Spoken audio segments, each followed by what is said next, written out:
Everybody thinks of going back and what they do if they could go, what they do different if they could go back, but hardly anybody sits back and realizes that they're in the past of their future self already.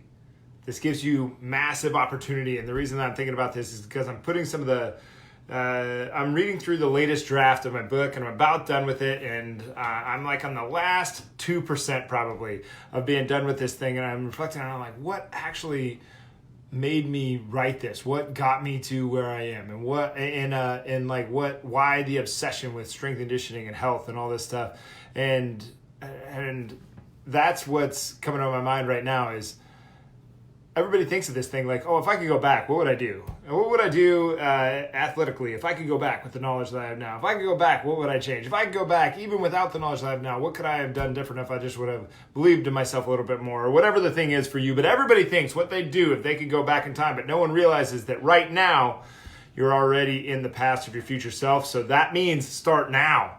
That means everything that you thought that you could have done better 10 years ago, 20 years ago, 30 years ago, whatever the time frame was. And man, I wish I would have just started that exercise program and never gotten out of shape. Well, start now.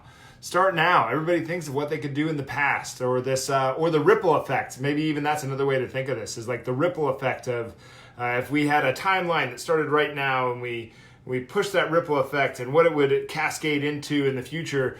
But no one realizes that we are the ripple moving forward. So start now.